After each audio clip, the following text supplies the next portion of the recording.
Hello, everyone. Welcome to our next webinar in this ZOOM Toolkit webinar series, where we're introducing the ZOOM Toolkit to various stakeholders in our community. So today's webinar is addressed at open source lawyers and consultants, and we're going to introduce some of the tools that we believe would be useful to those of you advising clients, companies, and other stakeholders on how to comply with their open source obligations along the supply chain, the license conditions, and also how to align their business model with an appropriate open source licensing strategy. So to give you the background to the ZOOM Toolkit was born out of a licensing framework that we developed in the course of a 2-year EU-funded project called ZOOM.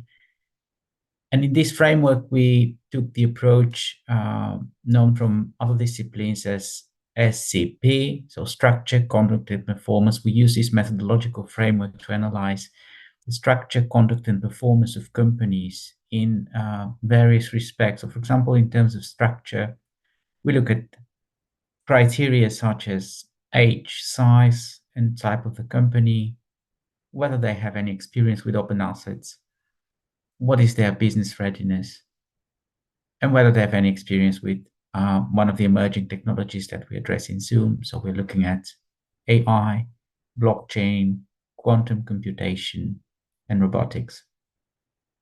In terms of conduct, we study 3 different categories of conduct. So first of all, obviously, we look at the business conduct of a company, so their role in an ecosystem, whether they appreciate the value of open source within their company, what components and layers of open source technologies they use in their business operations.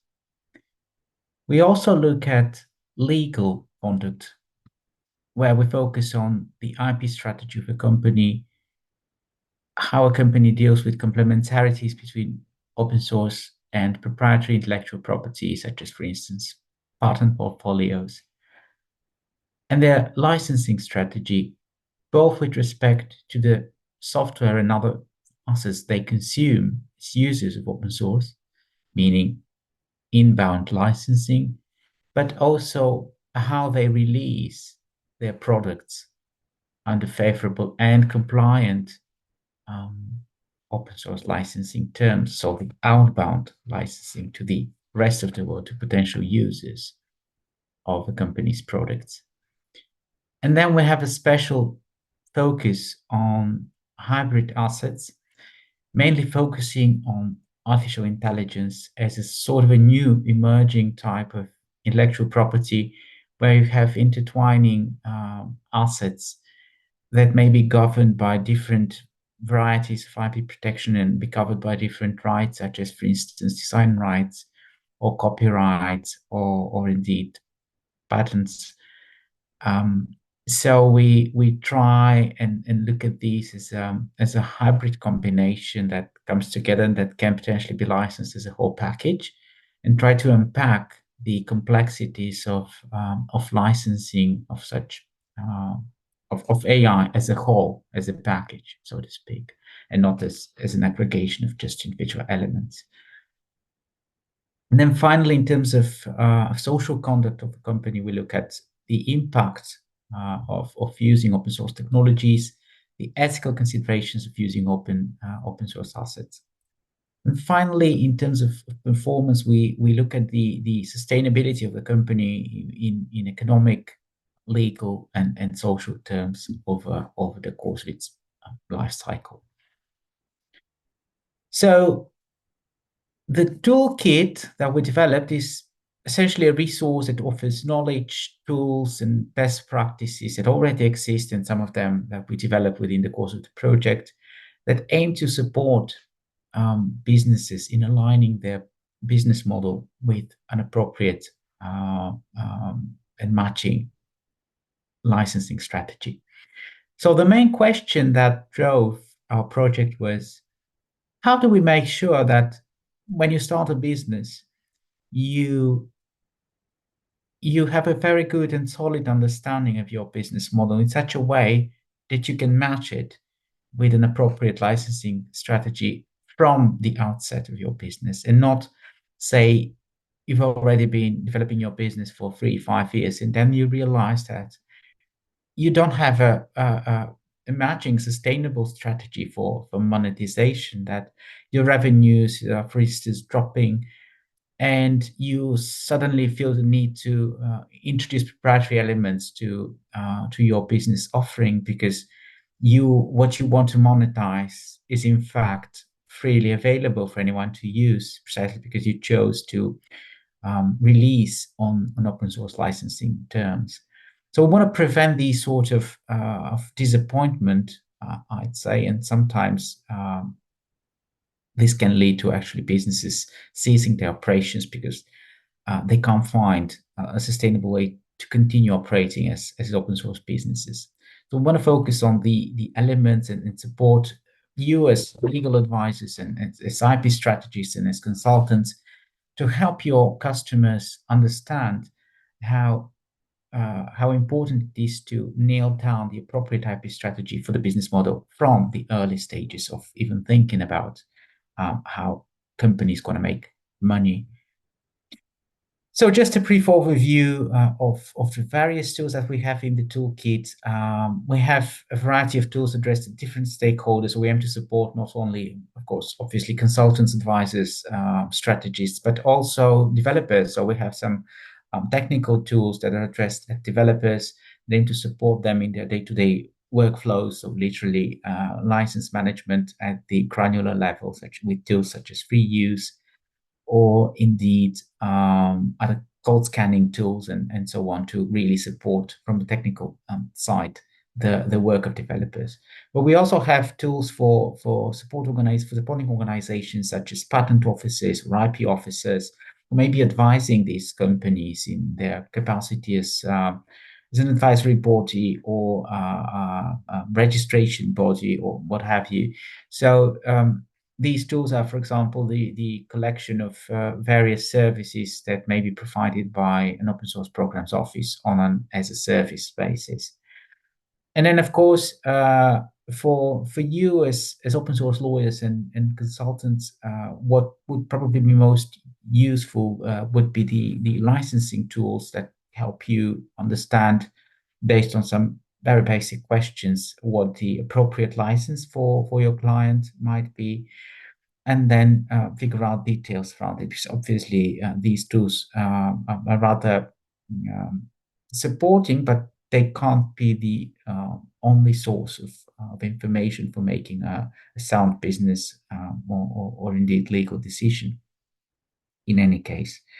And then we also have a bit of training, I would say a comprehensive program of training program of materials, including presentations, video recordings, and additional reading resources, including full courses provided by trustworthy and established learning content providers such as the Linux Foundation, for instance, who have been running open source compliance and compliance management courses for a number of years already, of extremely good quality that we want to draw your attention to.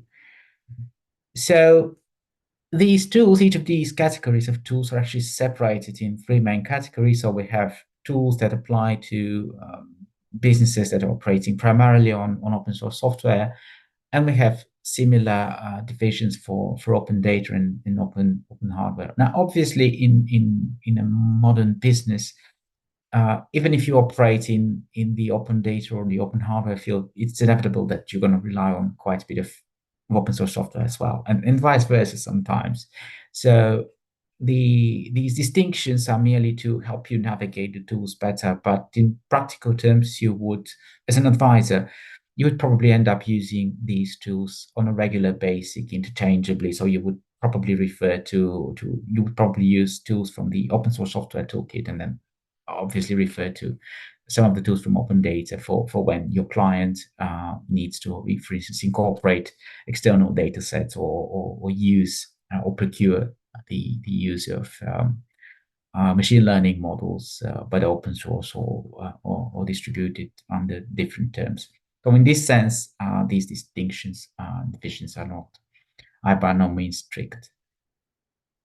In terms of business tools, these are mostly addressed at company founders, but you might use them to support to support your clients in the alignment of their business and licensing strategy and IP strategy more generally. So, for instance, one such tool is our business model innovation map, which really aims to help businesses understand what the best decision for them would be. So what services they might want to offer around the core open source answers that they're trying to develop within their business.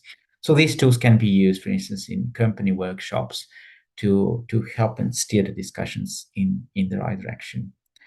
We also have a set of, we've called them business profiles. So these are typified scenarios of companies working in various sectors. We have tried to make these as close as possible to real world scenarios, such as, for instance, we have here a startup aiming to enhance sustainable agriculture with a strong community approach to open source technologies, or indeed a medium-sized company aiming to become an enabler in open data ecosystem. So these scenarios, they're not fully developed, rather they should serve as a starting point for these companies to really ask the right questions in a way, to be aware of the risks, but also the opportunities of using open source technologies in these other broad scenarios. And of course, in many cases, you might have actually combinations between these scenarios, or questions that are relevant to one of them might be combined with questions relevant to another. I already mentioned the supporting organizations, and some of the tools that we have designed for supporting organizations can actually also be used by you as open source lawyers and IP consultants. For instance, this is the service portfolio analysis, which offers the different types of services that a typical open source programs office might want to offer. And of course, as advisors, as consultants, you might want to take some of these services and perhaps adapt them to your own needs and your clients' needs, to offer them again on an as a service basis. We have also got the glossary terms, and these are particularly useful for those of you who may just be entering the profession or may not necessarily be aware of all the nitty-gritty of open source licensing. So we cover basic terms and concepts such as GNU General Public License or the Apache license, but also terms such as what we understand by a business ecosystem, or what is in principle a copyleft or a permissive license, what is the difference between the two, and so on and so forth. And the same applies to more or less to the frequently asked questions section, where we have a set of questions that are indeed frequently asked by companies operating in this domain and relying on open source technologies. But also some more tangible questions, such as, for instance, how can I use open hardware to generate revenue? So really, we try to get straight to the important questions that many of your clients would be asking anyway. If for one reason or another they want to go open source, but they're not sure whether that's the right choice for them, this is like an initial set of questions that they may want to go through prior to discussing their strategy with you. And then we also have a library of cases which really covers a wide spectrum of wide array of real world instances featuring large companies, small and medium enterprises, and startups across all three open source technologies, namely software, hardware, and data. So this library covers really a set of case studies that illuminate various parts of open source innovation. And the reason why we created them was to really allow you, of course, as advisors, but also your clients, to gain insights and inspiration, and also a better understanding of the successful strategies that have worked in industry for some of the companies. And obviously, some of them are rather unique, such as, for instance, Red Hat, We only have one Red Hat in the open source world, and there is a good reason for that. But the main point is to really show you, and you might also want to show your clients, how some smaller companies have actually managed to use successfully open source and to also contribute to back to the community. And then finally, the training modules. Like I said, it's a rather comprehensive program that covers three main aspects, or technological aspects of open source, things like how to create a repository or how to engage with an open source community, how to create your first pull request on GitHub, and so on and so forth. But also business aspects, such as, for example, how to provide these sort of consultancy services. What are the most appropriate business models for companies who want to go open source? How to provide them with strategic IP support, how to combine open source approaches with proprietary IP portfolios, such as, for example, this common misconception that open source can't be used in combination with patents as an IP strategy, which of course is not true. And we demonstrate why that's not true and how most companies can actually leverage both to their benefit. And then finally, we have a set of modules on the legal aspects of open source. So things like license compatibility, or how to make sure that your basically outbound license always meets the most stringent license condition of the horizontal combination of inbound licenses. And it's practical stuff like this, really, questions that emerge in day-to-day practice and that have more or less been resolved. So we try and offer these solutions ready to be used and adapted to the use cases.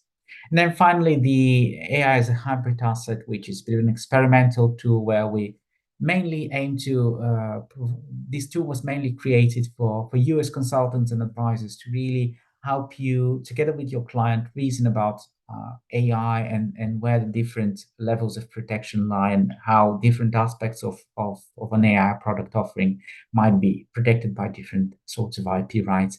And then, of course, using this scale to reason about AI to actually figure out the best intellectual property strategy for your client, to help them really understand which aspects of the AI product should be protected by exclusive rights, and which can probably be released under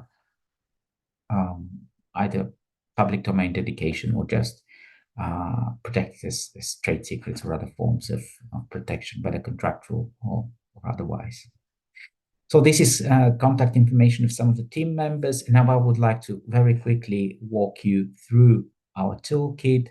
So I have opened here our Zoom website, which is the main project website. And then if you click in the upper right corner on the Zoom Toolkit button, this would take you to the landing page of our Zoom Toolkit. So I would like to highlight that the Zoom Toolkit is licensed under Creative Commons Attribution and Share Alike license, and can therefore be used freely under the conditions of this open content license. Now, the toolkit itself is still pretty much this is still pretty much a pre-release version, so we're still figuring out some of the details. But for the better part, the tools are there and they can already be used in your day-to-day work. So there are two entry points into the toolkit. So you could either go with the Get Started button, which would take you to an overview of the various tools, or for instance, if you already know that you're interested into the open access strategy or the training materials tools, you could go directly to either of these categories. But for the sake of demonstration, let's go with the usual workflow, which is to click on Get Started, which would take us to the main page of the toolkit. And from here, you have the option to either explore this part of the website, or to go by tool categories, such as, for instance, licensing tools or business tools. Now, perhaps something that you would find interesting are the licensing tools, because they can serve as an initial entry point into what the potentially best open source license applicable to a particular asset might be. So let's try, for instance, our licensing decision tree, which we have found that most of the stakeholders actually find useful. So the idea of the license selection decision tree is to guide you through the process of selecting a license. Of course, this is usually a much more complicated process because modern software does not just have one piece. It's actually composed of very many different modules, each of which might be licensed under a different license.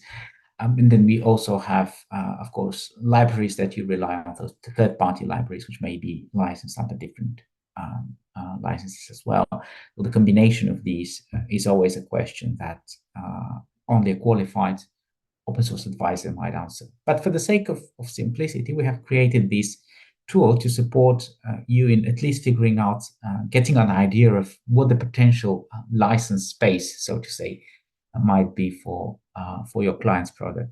So the first question that you always need to ask your clients is whether they want to restrict the use of the software they're developing or not.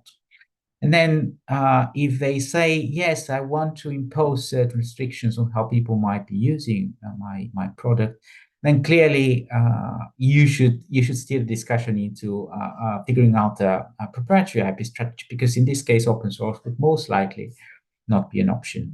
But let's say that your client does not want to restrict the use of the software, and that they want to, for instance, ensure maximum adoption. So really create a community around the project and have as many people contributing to it as possible, which implies that this is going to be a permissive family of open source licenses.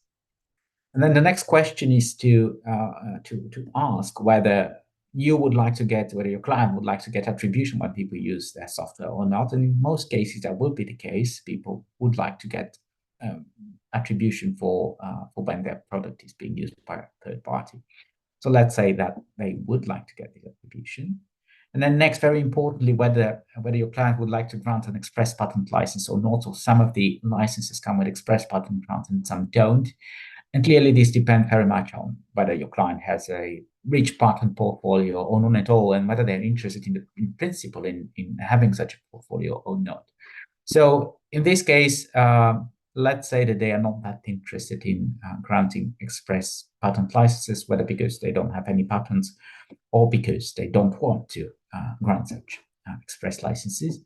And then the next question is whether for one reason or another, for instance, a library that you depend on and so on and so forth, you might want compatibility of your license with a specific version of, say, the GNU General Public License.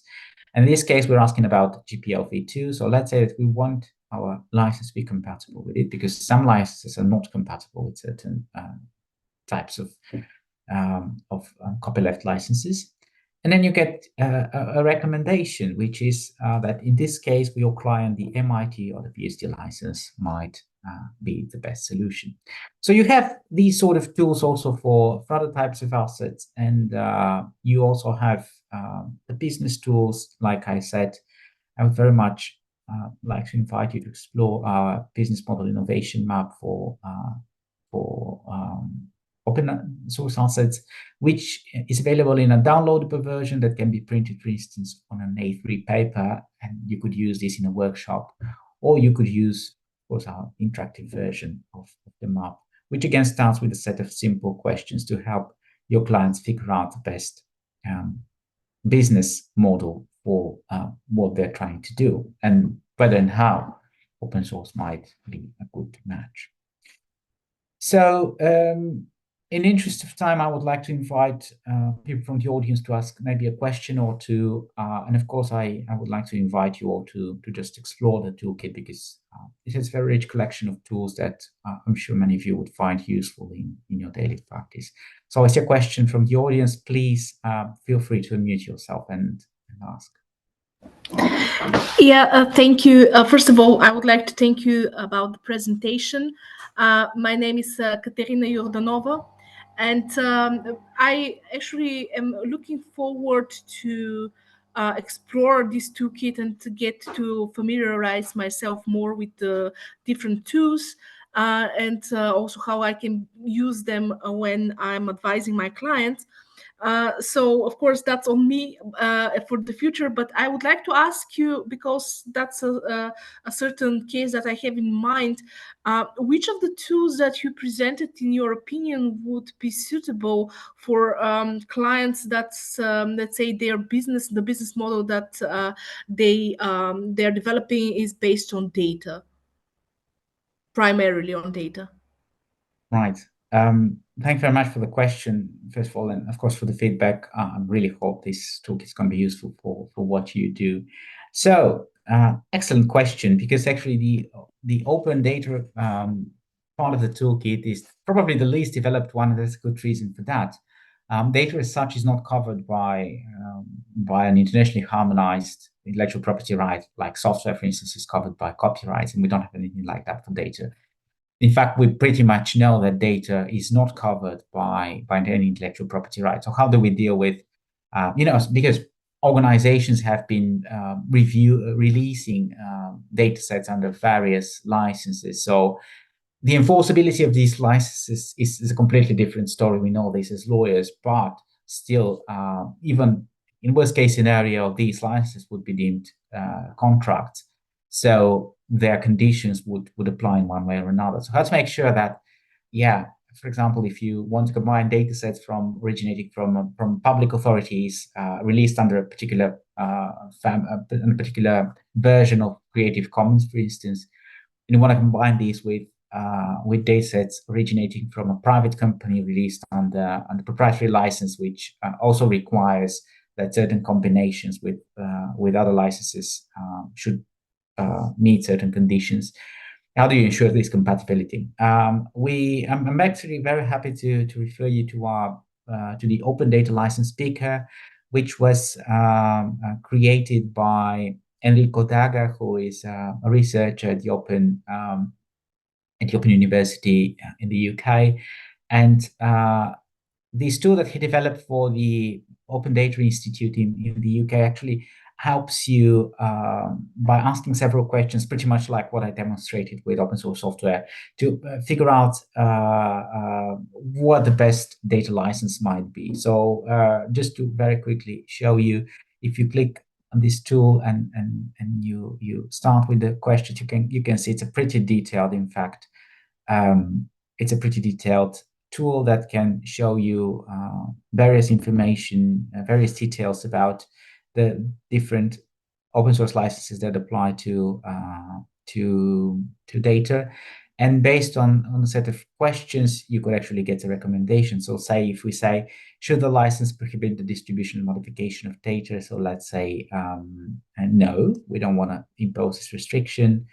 And if we say, see, and then automatically the number of suitable licenses decrease to 43. And then as you go through this process, you can actually pretty much find a way, find families of licenses that might be a good match for what we're doing. So we're not going to go through the entire exercise, but that's in essence the idea. There are not that many tools when it comes to open data, and we're actually very happy with this one.